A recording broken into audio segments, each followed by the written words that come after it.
एक सत्यपाल मलिक साहब है,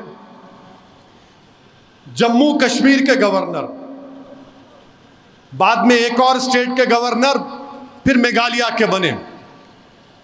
3 स्टेट के, जब कश्मीर में 370 हटाया गया, जब कश्मीर में पुलवामा हुआ, जब हमारे सीआरपीएफ के गाड़ियां जा रहे थे, फरवरी 2019 में बम ब्लास्ट हुआ, हमारे बहादुर सिपाही मारे गए, याद है ना आपको।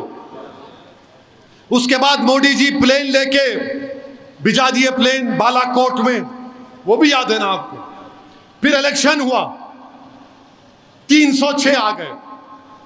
ये गवर्नर जब उस वक्त थे, उन्होंने इंटरव्यू दिए एक मीडिया के वेब पोर्टल को कि मैंने मोदी को कहा कि इसकी जिम्मेदारी हम पे आती है, अगर हम हमारी सीआरपीएफ के फौजियों को 4 प्लेन में बिठाकर प्लेन से भिजा देते तो बम ब्लास्ट नहीं होता था।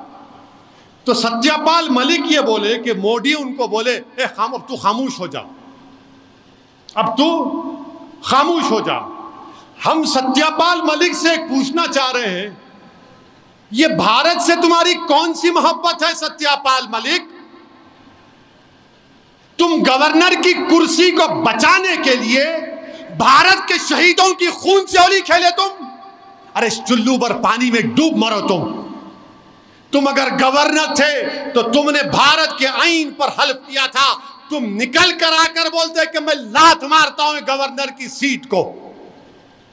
मोदी की गलती की वजह से हमारे सिपाही मारे गए, मगर तुम नहीं बोले, क्योंकि तुमको गवर्नर की कुर्सी पे चिपक के बैठना था। तुम कब बोल रहे? 4.5 साल के बाद तुम कह रहे हो। जम्मू कश्मीर में हो गया, पुलवामा हो गया, और बीजेपी और सब लोग, पूरा देश उसकी मजम्मत किया, मैं भी किया था, मगर गवर्नर साहब ये बोल दिए उस वक्त के कि हुकूमत मोदी की जिम्मेदार है। मगर सत्यपाल मलिक, कहां गई तुम्हारी देशभक्ति? तुम उस वक्त निकलकर सच्चाई को बयान करते, मगर तुम चाहते थे कि मोदी चुनाव जीते, तुम चाहते थे कि मोदी उसको इस्तेमाल करे। और उसके बाद अब तारीख में जाओ, आप ये बोल के खत्म कर रहा हूं, तारीख में जाओ। जब हिटलर आया था जर्मनी में,